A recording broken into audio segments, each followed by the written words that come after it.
So, good morning, Brazil.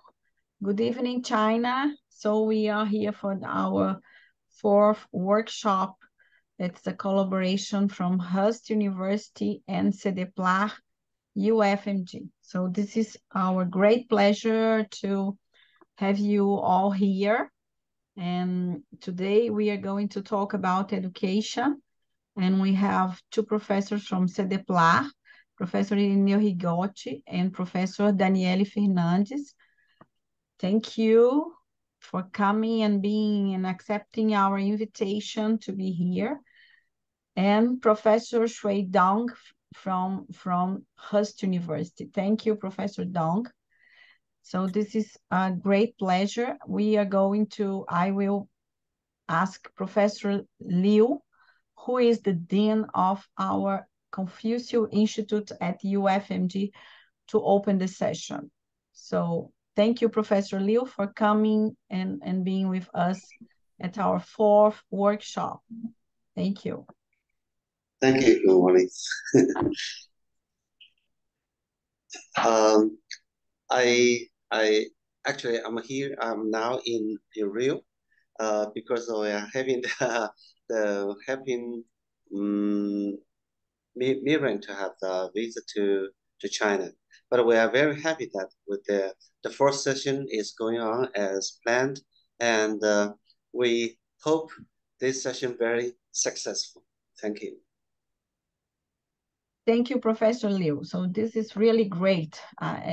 We have 4 sections with a big audience, and we are very happy because I think that the idea of this workshop is to start this partnership, and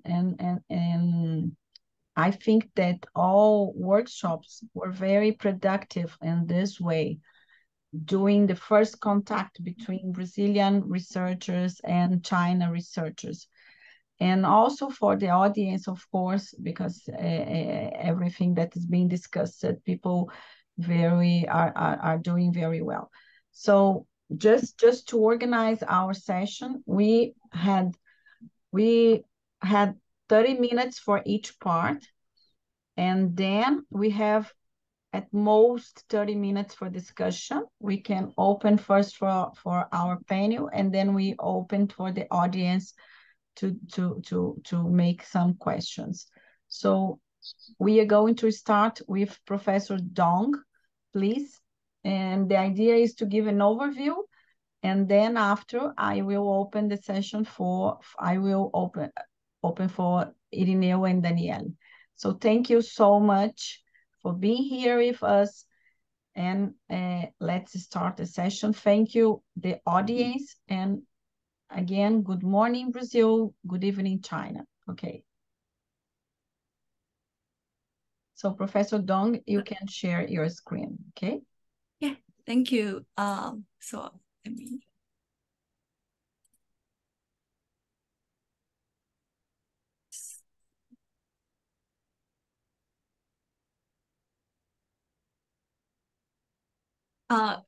Yes. Okay. Yeah. Can you see my screen? Yes. Okay. So thank you everyone, and good morning Brazil, good evening China.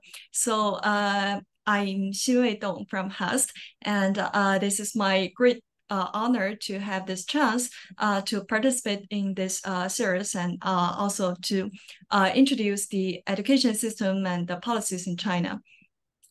So this is the overview of my talk. So I will first give you a brief image of the Chinese education system, and then I will start talking about the trends and the educational developments in the past several decades in China.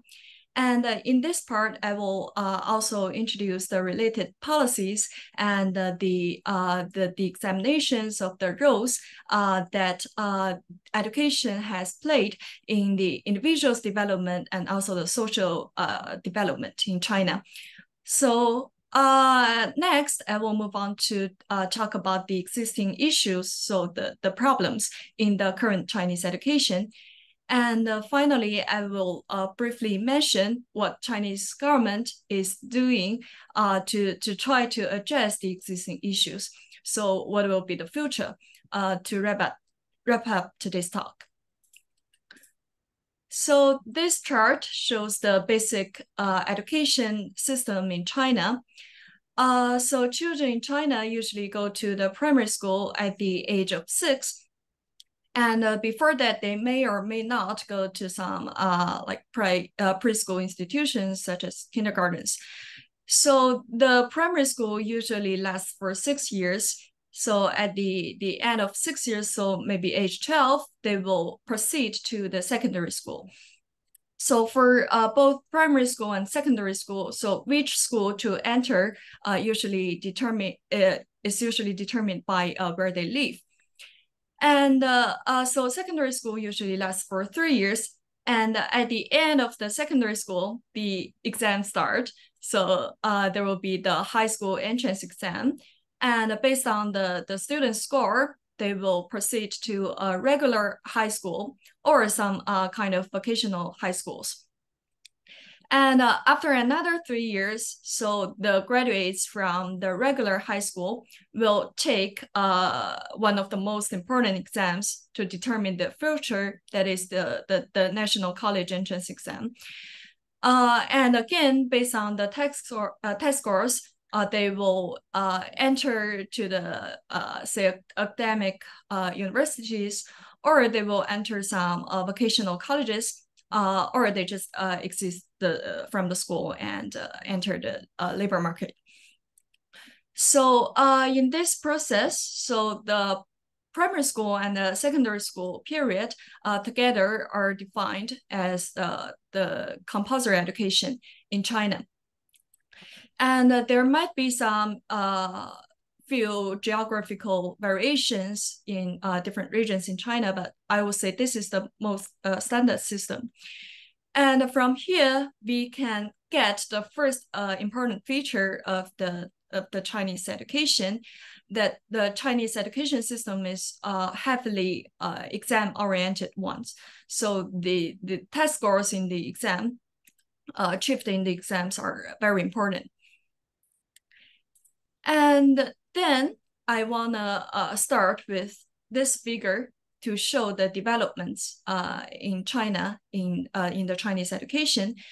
So this graph shows the gross enrollment rates by the education level since 1990s to the recent years, like 2019. So first of all, at the stage of at the primary school, so we have achieved a relatively high enrollment rates from the early years.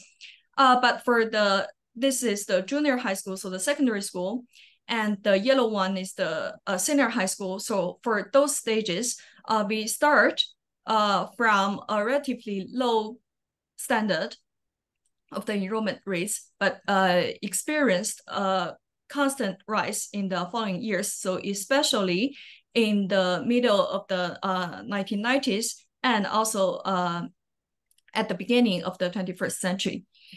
And in terms of the higher education, so similarly, we started from very low enrollment rate, but it has been continuously increasing till the recent years. So if we compare the current status with the developed countries in the world, the enrollment rates of the basic education level, say the primary school or the secondary school, has already reached a high level, but there is still much room for the senior high education and also the higher education, so the college stage education to be improved. But nevertheless, we can see from this figure that like China has made great achievements in making the education more accessible to the population in the past 3 decades. So I think in this process, there are two very important educational policies that has made great contributions to such achievements. So I'd like to briefly introduce both of them. So the first one is the compulsory education law. So in 1986, China established its first compulsory education law. So according to this law, the compulsory education is set to be 9 years, and importantly, set to be tuition-free on the nationwide basis. So this is a very important law in the sense that it can be said the first education policy in China, and it helped a lot in making the basic education accessible to the population. So it protected and supported the basic education in the judicial basis. And later in 2001, China further implemented this so-called 2 waivers and 1 subsidy policy. So for the compulsory education stage. So according to this policy, the government provided the rural families with financial difficulties with free textbooks and also exemptions for the miscellaneous fees, and also provided the living cost subsidy for the boarding students.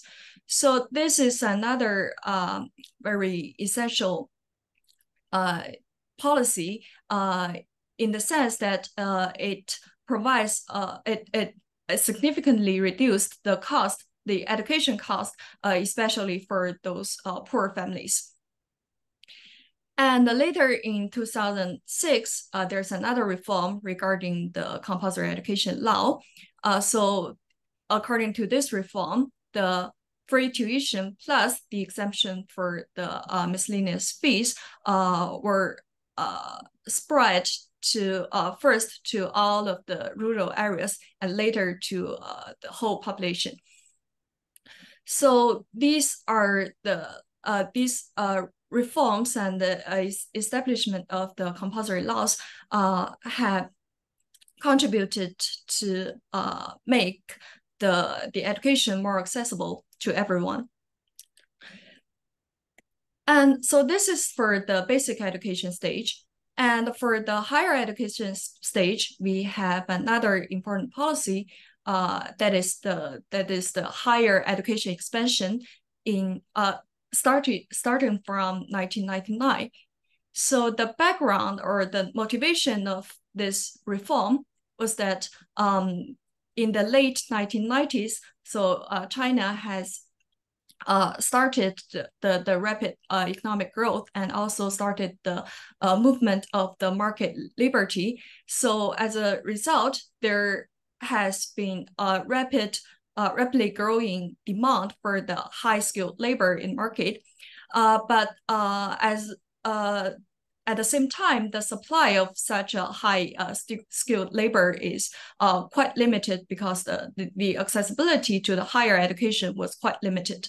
So to meet such a demand, and also another reason is that that was the period of the Asian financial crisis. So that crisis created a large population of unemployed workers. So to also alleviate such unemployment pressure, Chinese government decided to expand the scale of the higher education by setting the goal of increasing the college enrollment rate to 15% by 2010. And this goal was actually achieved much earlier than its original goal. So as a short-term consequence, the college admission rate in 1999 rose suddenly from 33% to 54 percentage points compared to just 1 year ago. So from this figure, this figure shows the changing trends of the college admissions. So from this figure, we can clearly see that both the number of places available, so that's the seats in the college, and also the admission rates have experienced a sudden jump in at the timing of 1999, and it has been roughly growing since then. So throughout these years of the rapid development of education, there has been a large literature examining the causal effects of the education on individuals and also on the society in China, particularly regarding those policy tools. And one of the most straightforward ones will be the economic return to the individuals. So the estimate of return to education of schooling in terms of the annual wage income range from about 4 percentage points to somewhere near 10 percentage points. So it depends on different time, different contexts, and different data used. But roughly speaking, this estimate is comparable to the global level. And in particular, the return to the college education is estimated to be around 35 to 40 percentage points, so that we actually have a high wage premium for the college education.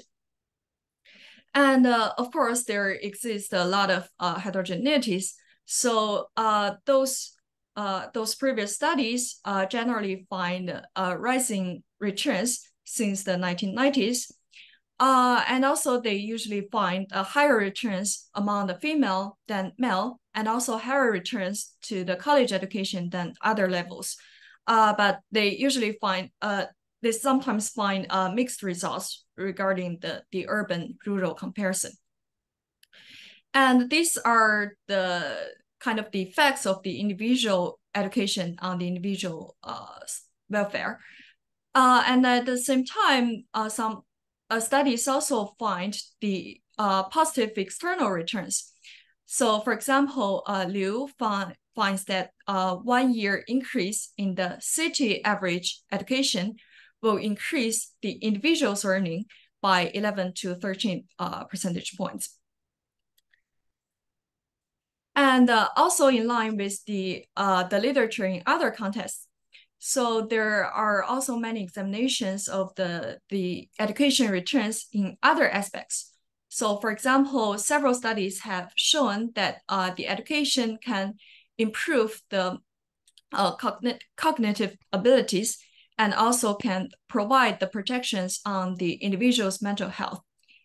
And it is also found that the education can affect individuals' gender roles, attitudes. And interestingly, the directions are different depending on the education level. And another gender-related finding is that the free compulsory education reduces the child labor, but only for boys, not for girls. So these are the impacts of the education on the individuals. And apart from the individual development, the education may also have an important impact on the social development, so especially the economic growth. So in the literature from other countries, the impact of education seem to be examined to be controversial, but the Chinese evidence seems to be quite consistent, that almost all of the existing studies have found a significant and a large positive impacts. So I just take the Fleischer's and his co-authors' work as an example. So they find that the educated labor makes a direct contribution to the production. And if we dig into the mechanisms, so the educated labor can have both a direct positive impact on the total factor productivity growth through the domestic innovation activities, and also have an indirect positive effect on the TFP growth through the spillover effects. And similar results are also found in other existing studies, from very previous ones to the very recent ones. So, till now, I have spent half of my time to talk about the achievements China have made in the past years. So now I'd like to spend the remaining time to talk about the existing issues and how we should and how we are gonna solve them. So first, a long-lasting and I would say one of the most crucial issues is the inequality in education. So first, this chart shows the proportion of the each level of education as individuals' highest level achieved among the population of aged 25 and above. So these are the figures from 2020 census. So several pieces of information can be achieved. So first, we can see a clear gender gap if we compare the first row with the second row, or we compare the third row with the fourth row. So that especially at the early stages of the education, so female are significantly lagged behind compared to male. And also the gender difference, the gender gap seems to be more severe in the rural areas. And this is mainly due to the traditional son preference in the Chinese gender norms, and also some traditional stereotypes about the gender roles and the abilities. And also from this figure, if we compare the rural areas with the urban areas, so we compare the so last two rows are rural areas with the first two rows, the urban areas, we can also observe a large disparity. So for example, if we look at those people who achieved some education above the secondary school level, so we will see that among the urban residents, about half of them achieved higher than secondary education. But this number among the rural residents is only about 20%. So there is a huge gap. And also, we can get a sense of the developing chance by looking at the younger generation. So in this chart, I show the situation among the younger people, so aged 25 to 34. So compared to the previous graph, compared to this graph, so here we can see that China has made a big step in the gender equality. So now female has already caught up or even surpassed male in achieving the higher level of education. So especially, say, for the college education. But at the same time, we do not see much improvement in narrowing the urban-rural gap at the current stage. So, of course, if we look at the rural areas, so now more than 90% of the younger generation can finish the compulsory education, thanks to the compulsory education laws. But if we compare to the urban areas, so among the rural residents, only 40% of them go further from the basic education. But this figure is much lower than the urban ones, which is 70%.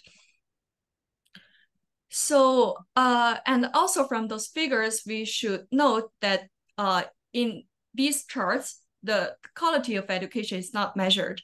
So if we also consider about the quality of the schools, or if we consider about the outside school education, the college majors, and for example, the heterogeneity in the returns to education, we might possibly see an even larger urban and rural gap. And also from these perspectives, this should not be the end of the gender disparities story.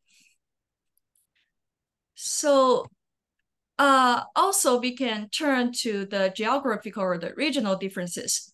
So this set of figures shows the per pupil educational expenditure on the basic education, so on the primary school education and the secondary schools by provinces. So I would like to take this panel C as an example. So this panel C shows the expenditure on the secondary schools.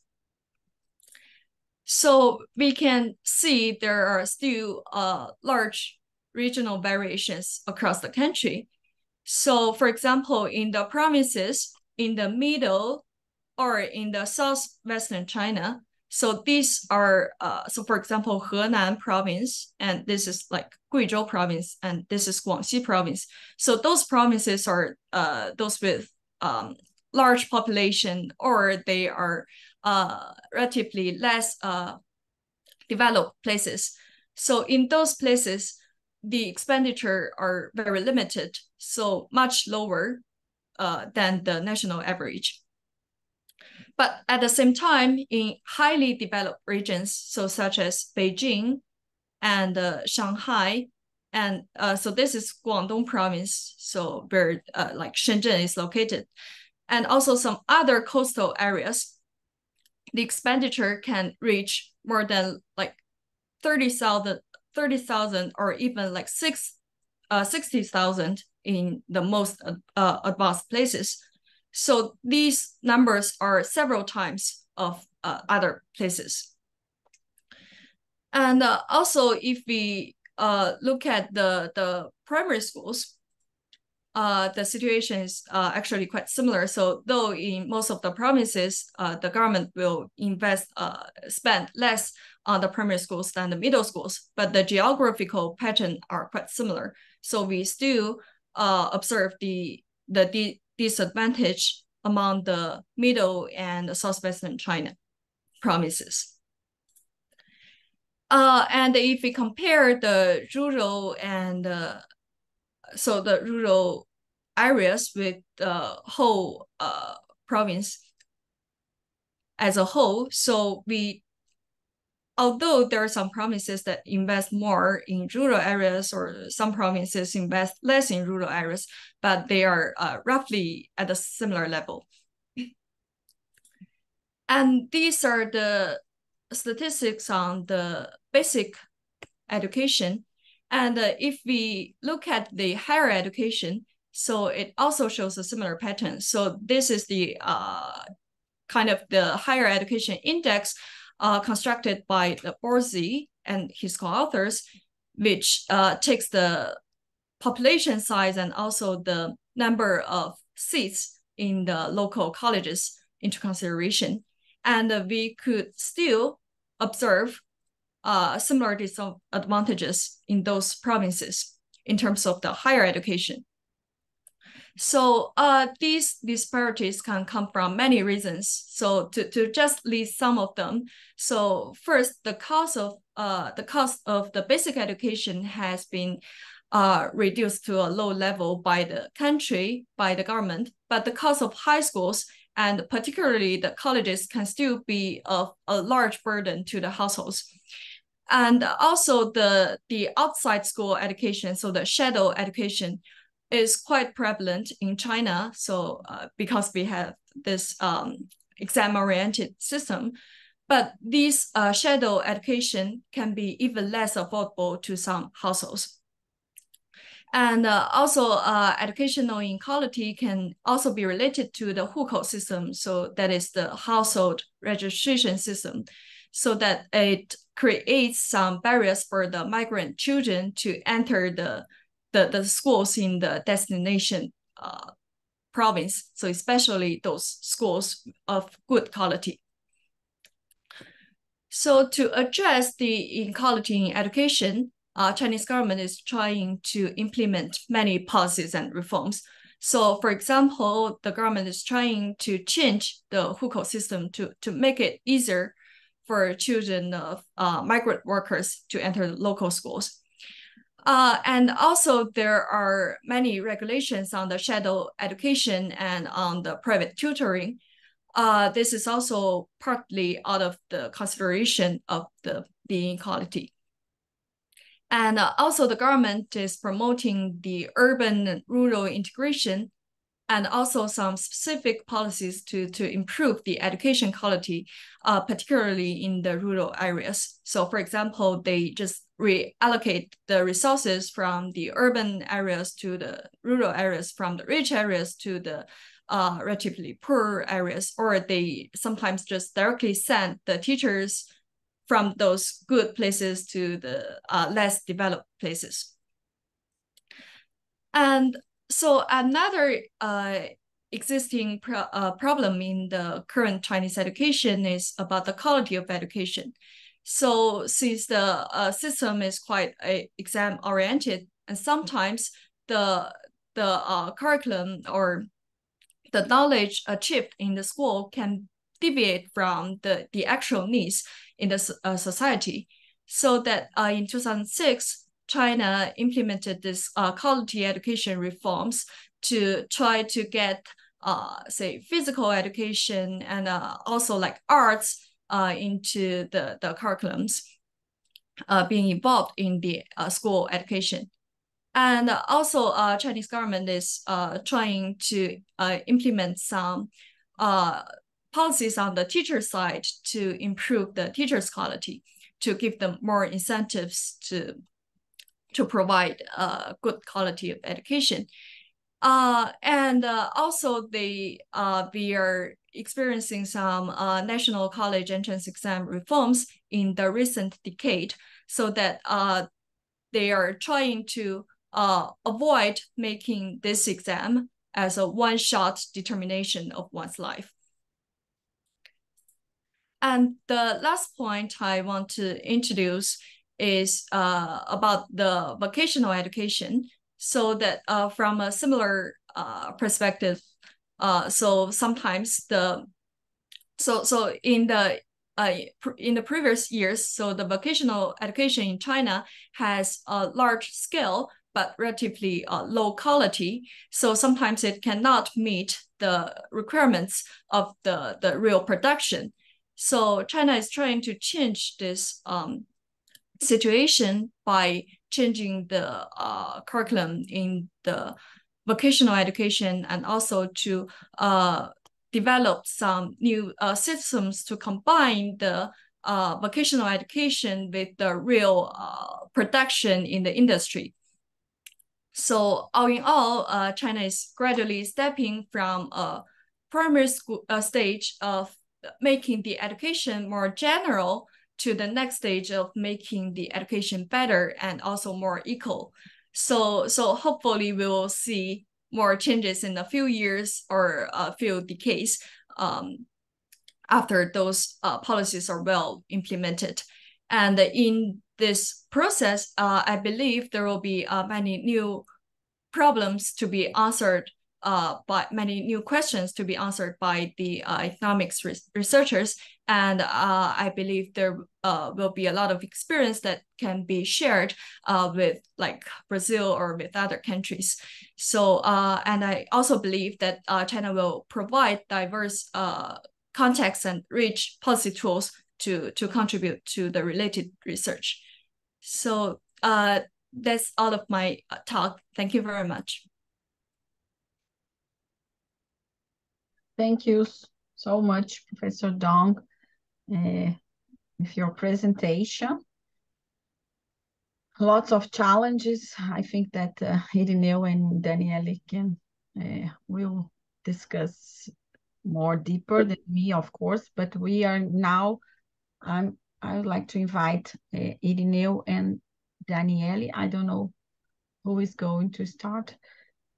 So I will going to start, and Daniele follows my presentation. Okay. Thank you so much, Irineu and Daniele, for accepting the invitation to make stronger our partnership with Huston University. Thank you. Thank you, Monica. It's a pleasure to be here to share our opinions and the visions with our new colleagues from China. So I'll put my presentation on the screen. You can see? Yes, I can see your screen. Great. Okay. Let me just take a picture. It's nice. Okay. Oh, great. Thank you. Well, I'll present myself. I am Irineu Rigotti, and here we have also our colleague Daniele Sereno Fernandes. And we will talk about our education system, but it's just a fast overview, a brief overview of our system, trying to pick up some the main questions and the issues and characteristics features of our system. And first of all, I will try to standardize the levels of education in Brazil, giving the reference of UNESCO standardization. So you will have early childhood education, which is subdivided into early childhood and the pre-primary. The age is 0 to 5 years, and the first one, early childhood, is 0 to 3 years, and it's not compulsory.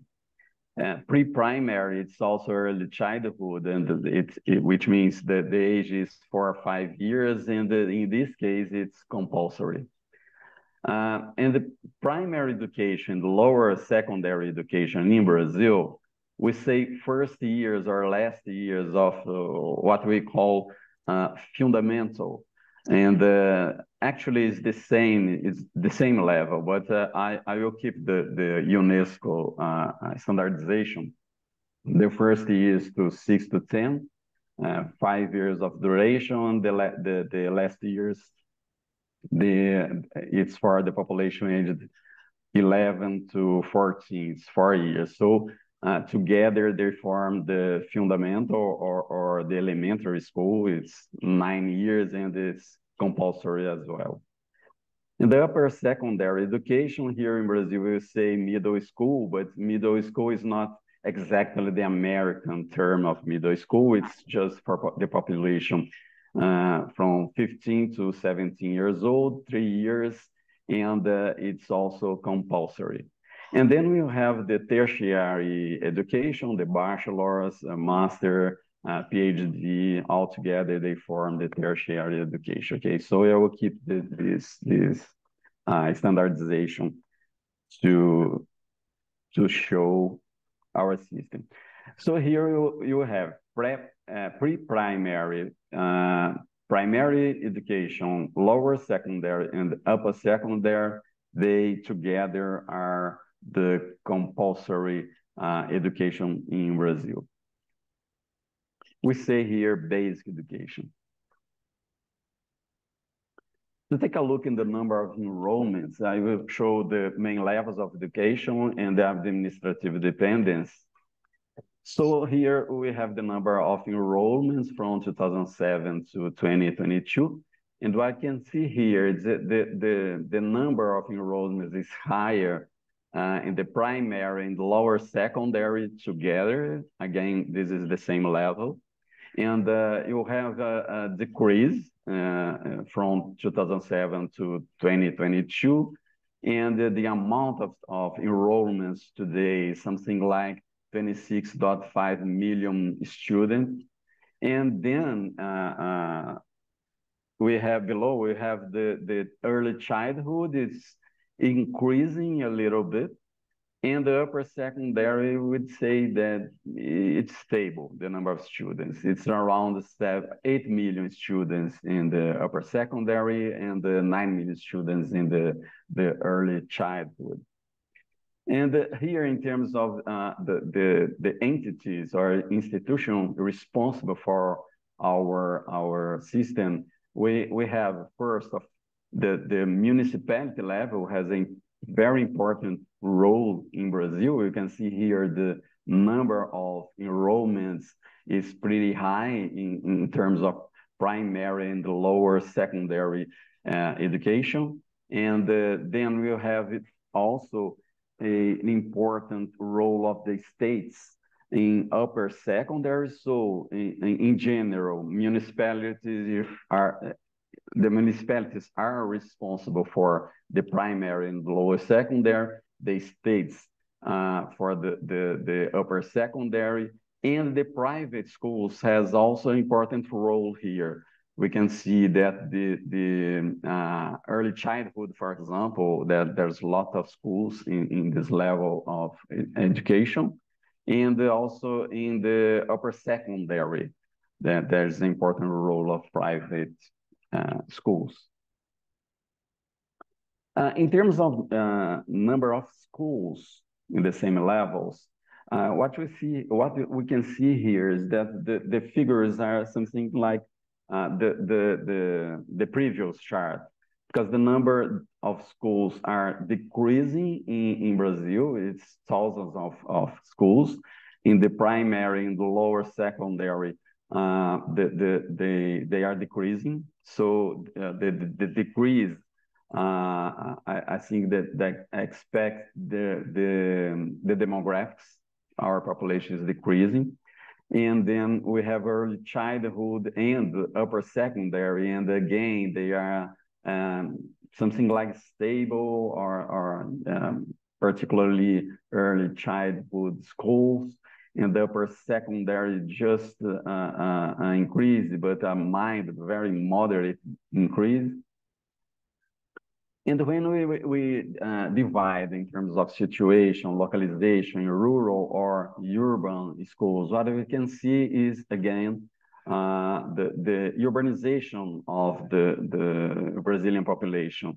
Here in Brazil, we will have something like maybe today 85% of degree of urbanization, which means 85% of the population is living today in urban areas. Rural areas, we have and had in the past migration, a very, very important exodus from rural areas to urban areas, and then the number of schools are in this trend decrease. Yeah, in terms of locality or regions, Brazil has 5 great regions: Center, West, Northeast, North, Southeast, and South. The number of schools follows the distribution of the population, because the Southeast is the most populous regions in Brazil, followed by Northeast. And here it's interesting because, just a moment, this point here. Well, the Southeast is the richest region in Brazil, and the Northeast is the poorest region in Brazil. And what you can see here is that rural schools have an important role in the Northeast, and here we can see the share of schools by locality.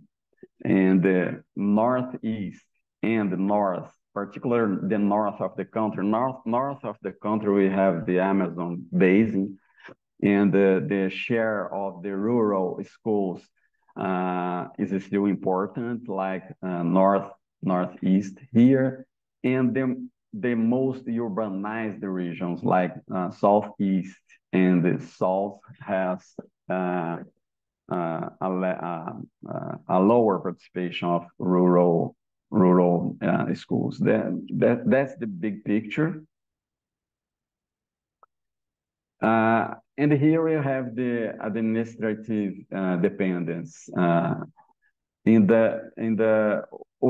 number of schools follows again the population and the distribution of schools, but we have in terms of administrative dependence a very important role of municipal dependence.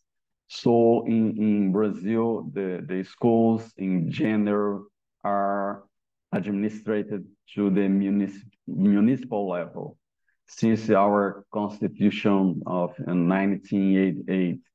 And this is important. the municipal role is more important in these poor regions here, Northeast and North.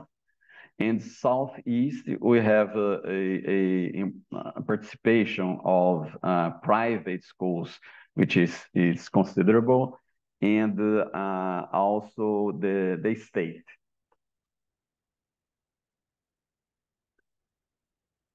Now I'd like to talk a little bit about our national education plan, its goals and the bottlenecks. The national education plan aims to enhance education quality nationwide from early childhood to higher education.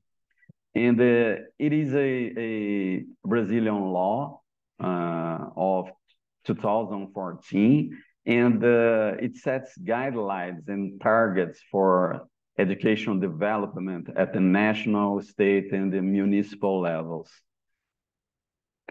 This plan proposed 10 guidelines to direct Brazil's education from 2014 to 2024. So the next year, 2024, it will be the end of this plan. And the plan also established 20 targets to be achieved. And I will show something in terms of attendance first. Since the late 90s, Brazil has provided almost universal access to primary and lower secondary education. Again, it's the same level here in Brazil. However, early childhood and upper secondary school attendance rates is still far short of expectation. We'll see now. This table this is select indicators of our plans and trying to show a overview of our education system. We can see here in the first 1A and 1B, it's related to the childhood population. The percentage of population aged 4 to 5 attending school, in this case, daycare, the universalization should occur by 2016, but the last results of 2022 shows that 93% of the population are attending school in this age, 4 to 5. The next one will be the percentage of the population aged 0 to 3 attending schools. The target is not high, it's 50%.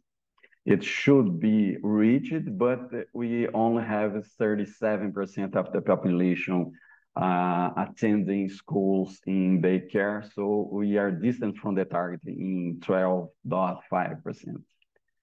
And the 2A and the 2B regarding population in the primary and the lower secondary, which means the population aged 6 to 14 years old, the percentage of this population attending or having completed primary plus lower secondary is relatively high. It's 96%, and although the target is 100%, but the percentage of people aged 16 with at least primary and lower secondary completed, that would be the correct age to be complete the primary and lower secondary. It is just 83%, and the target was 95%. The indicators 3A and 3B regarding the population aged 15 to 17, we also have a similar situation.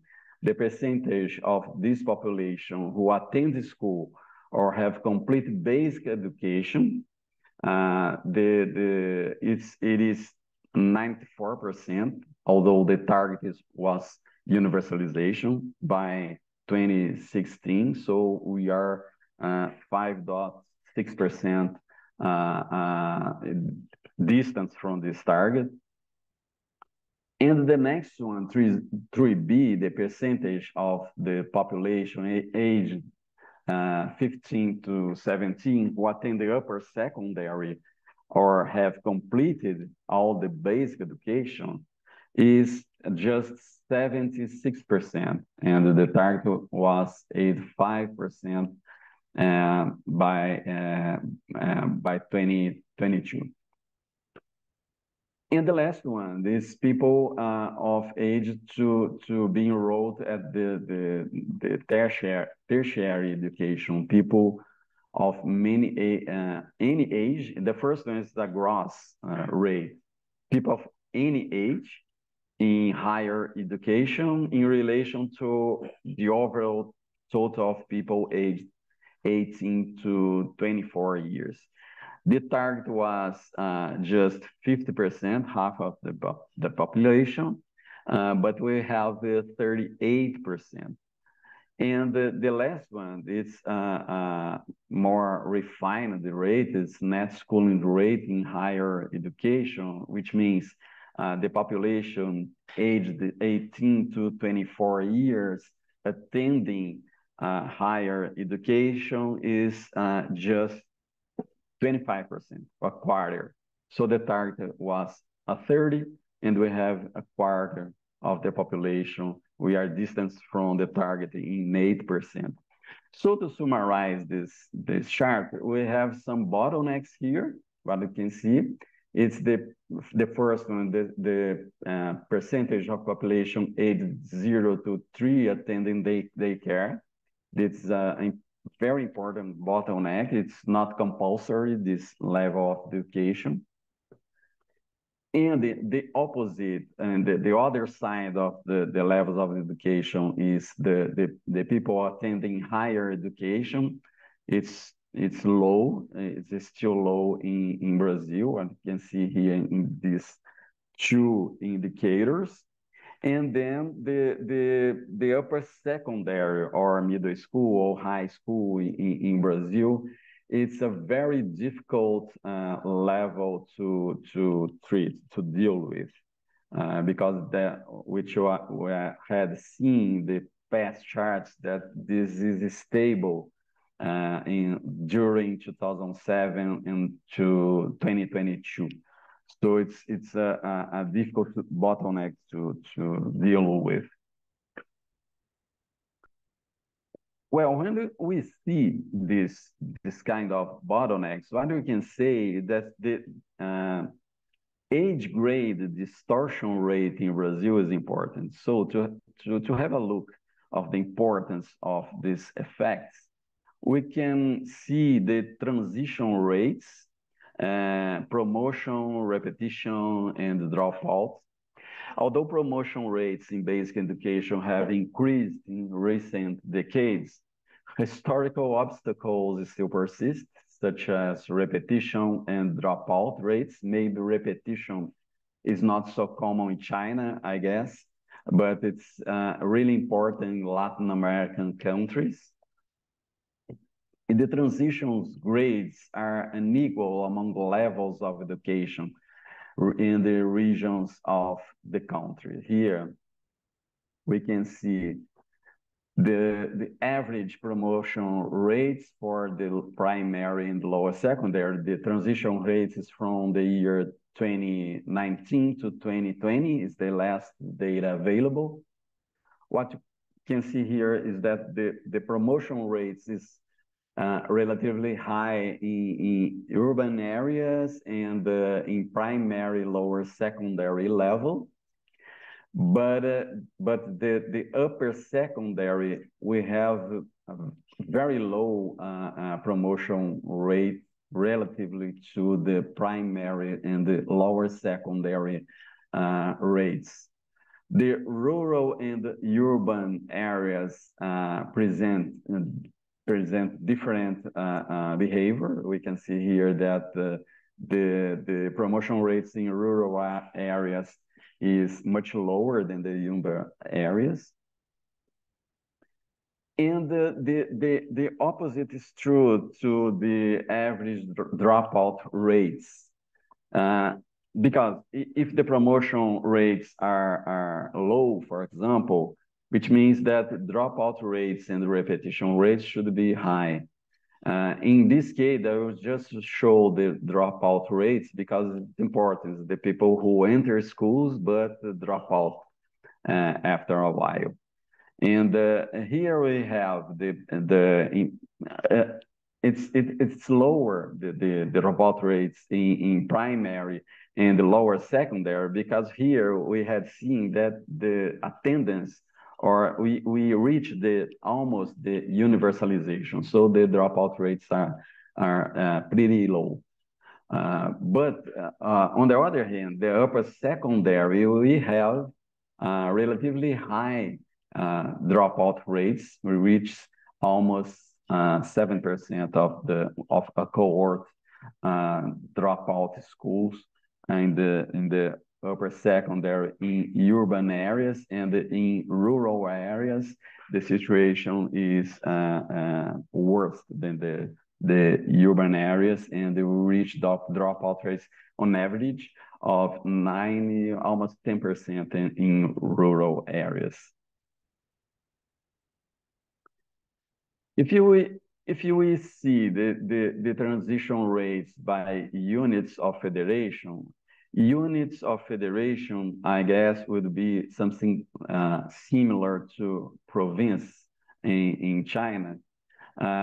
What we can see here is the diversified situation. Here we have the 5 great regions in Brazil. The Southeast is the most rich region in the country, and the Northeast and the North are the poorest regions in the country. And here in Center-West, we have, it's important because it is our agribusiness region. And what you can see here is that 2 states, neighbors, we have the highest promotion rates, and the neighbor presents the lowest promotion rates. And the dropout rates is a kind of mirror, right? Dropout rates where promotion rates are low, dropout rates are high, very high. And here is São Paulo. São Paulo, we have high promotion rates and low dropout rates. São Paulo is the richest state in our country. So this show for us the diversity of our the distribution of dropout rates across our territory. Proficiency, achievements remains a major challenge in Brazil's education system. After 2009, mean performance appeared to fluctuate around a flat trend. Here we have some charts, and the red dots is Brazil, the blue dots is OECD average in performance in reading, mathematics, and science. So what you can see here is that the first chart, students in Brazil scored much lower than the OECD average in the 3 topics, reading, mathematics, and science on one hand. And the other hand, and the second graph, the second chart, compared to OECD average, a smaller proportion of students in Brazil performed at the highest levels of proficiency, just 2%, compared to 16% of average in OECD countries. And at the same time, smaller proportion of students achieved a minimal level of proficiency in at least one subject. So here we have half of the students aged 15 years, in this case, it's the PISA database. So half of these students share is the share of low achievers in reading, and mathematics is even much worse. 8% of the share, the students, is the share of low achievers in mathematics compared to just 24% of OECD countries. And here we have a trend in performance in reading, mathematics, and science. What can see here is it's a kind of erratic trend, mainly in mathematics and in science. What you can see here is that mathematics, you have improvement from 2003 to say 2012, but then the scores have decreased. And the reading is our best performance, but much, much lower than the OECD countries. And the science, it's a little bit in between mathematics and reading. We like mathematics, for example, we have achieved some improvement from 2006 to 2012, but now we have at best a stagnated situation. Well, now I will ask Daniele to present the higher education. Okay, Daniele, the floor is yours. Thank you. Just a minute that I will stop sharing the presentation.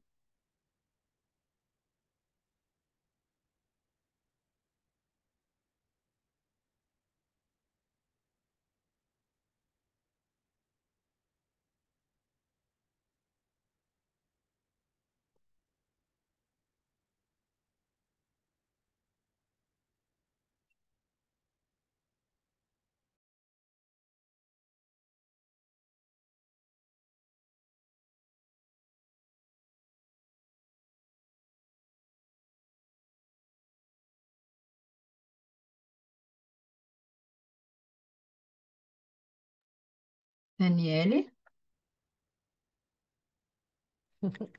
I'm sorry. Sorry. Okay. I thought that you were muted. Sorry. Okay. We can see your screen, but it's not in the presentation form. Okay. How about now? Yes. Yes. Perfect. Okay. I have just a few words and to say, and I have just little time, and also I prepared a very short presentation. So we have recently, we are on a right now in an expansion of the high school educational system, and almost around 15 years, we came from 10% of attendance to almost 47% of attendance of students in growth rates. Affirmative, another point, very important point, and that's now we are on an affirmative action policy. And the main goal of the policy is to get the same proportion of people of the racial distribution on the country be represented in the higher educational system. We have some bottlenecks, as Idine also presented at the lower level, that are dropout rates. And also the entrance is a reflection of the high school dropout rates that are very high, as Irene also showed. But I will talk about a little bit about this later. So these are our gross enrollment rates from 2001 to 2020. Oh, almost sharply 20 years, and you see that the public education, it goes, and the private education, they just follow the same shape almost, but the difference is about the percentage of the growth. The private education also has a kind of public funding, so the student can also find ways of go to private education without paying, but this is a very low proportion of people. We have a kind of financing that's FIES, that is supported by the government.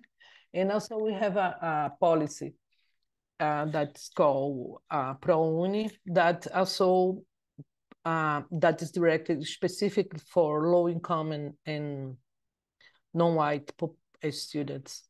But most of the students in private education, they have to pay by their own pockets or their parents' pockets.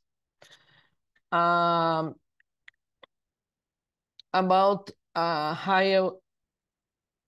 our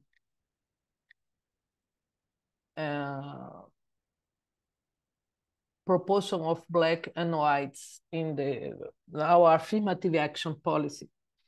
It started a little bit before 2011 in most of university, especially here at the UFMG. We started a little bit earlier, but for the national level, the year of 2012 was a watershed in the beginning. The federal government started to follow very sharp this policy, especially in the public education. So here is for the all school, all education, private and non-private education. And we see that our the expansion rate is going very, very fast. And the goal is to get almost a little bit over 50% for the non-white population, especially for not on our own non-white, especially for the Black population and indigenous population that compose today a little bit over 50%. So we are a little bit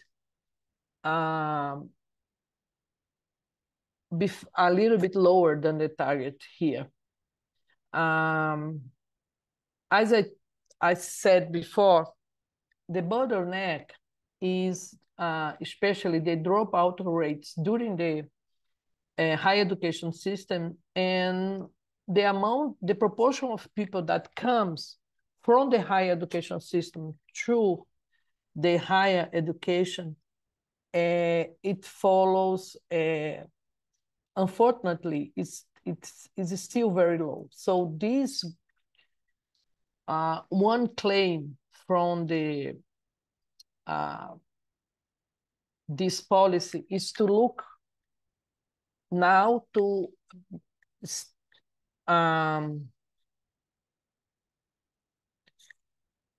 wow, I forgot. Now is to besides to promote the policy on the higher educational system, to look toward the dropout rates at the educational level, at the high school level.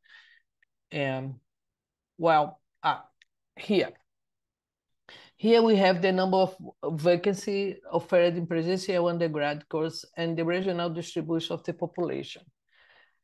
As Irineu talked, Brazil is, as also in China, we have a very unequal distribution of education. So we have 5 regions that we accommodated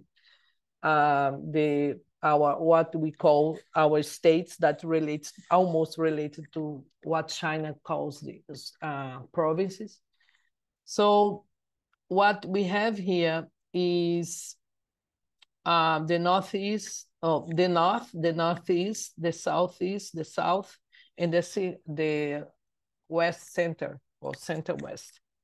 So what we see here is that the proportion, the vacancies in the higher educational system for the amount of people in the age, the right age of to be in the higher educational system, it goes from almost 30 students for one vacancy to 21 students to one vacancy. That what's a little bit funny is that, especially in the Northeast region, is the region that's the poorest region of the country, is where we have I would say the smallest concurrence.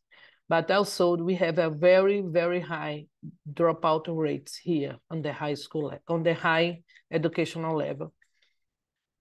Following the same methodology that Irineu presented, I look toward the educational plan indication system or policy to look toward higher education. So at the educational plan, the Goal 12 says that they raise the gross enrollment rates to 50% and the net rate to 33% at age 18 to 24, ensuring the quality of supply and expense to at least 40 new enrollment of the segment.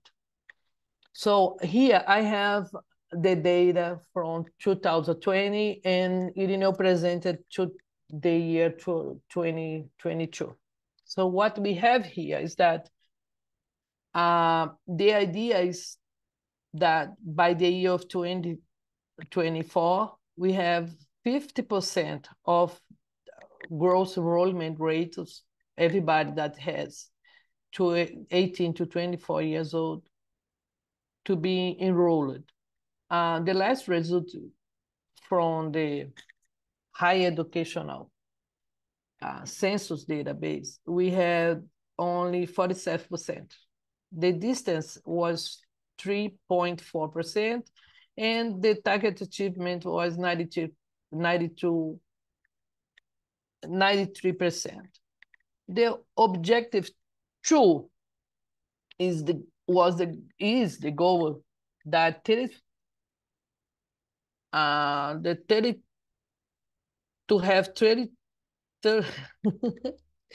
33% of young people age 18 to 24 in the higher education. But we reached in 2020 only 24%. So we are 9.2% behind to reach this expansion, this goal. And the last goal is described in objective 3, ensure that 40% of the higher education enrollment are in public institutions by the year of 24, ensure the quality of teaching. This is a very, very big bottleneck, and I don't know if we can reach this by the year 20,000, because at higher education is mostly composed by universities, research universities, and to reach these enrollment rates, we have to open more vacancies. It's a little bit low. It takes a lot of time to open these vacancies. So, and as you can see, we are almost 30% ahead of the goal. And I believe this goal will have to be, I believe that it will be hard to achieve. And especially when we in a policy, you understand that a quality of teaching is reached only in public education. So I believe this have to be discussed, but I don't know if it will. Another important point is the dropout rate and the amount of time that a student takes to to have a higher education degree. So as you can see here, after 10 years, oh, I'm sorry, here is from 2012 to 2021, 40% of the student that was enrolled in 2012 is graduating. But you have 59% who, after the same period, represents dropout rates. So this situation tends to make the system very, very expensive, because at the same time, the system is providing new vacancies, but supporting remain vacancies. Another important point is that in only the 30 years, almost 40% of the people that had their first year in 2012 already dropped out.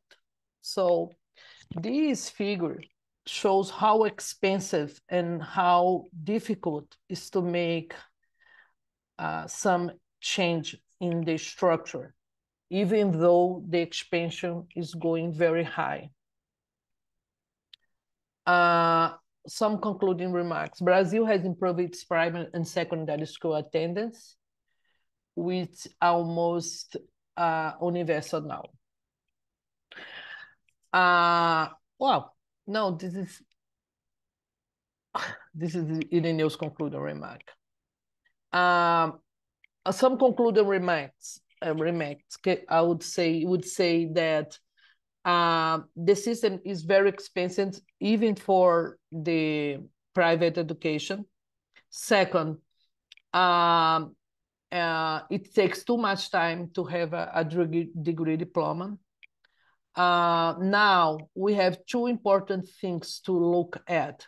First of all, within the private education, that takes almost the big share of the expansion.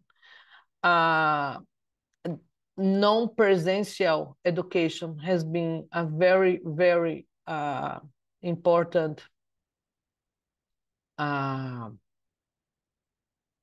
way to get the diploma. And second, that we are studying now, is that this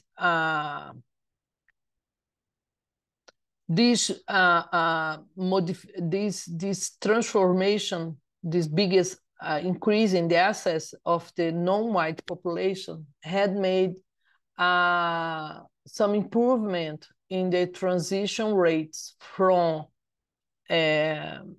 lower secondary to conclusion of secondary for this for these students, for this type of students that are mainly from the public education with a low background, oranges and non-whites. I just wanna see my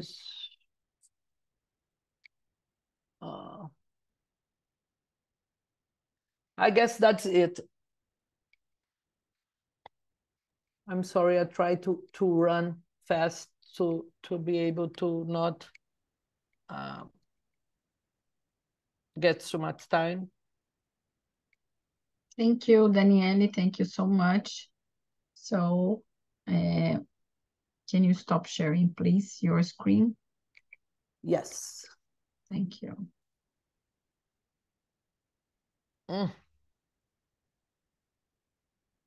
I guess I can.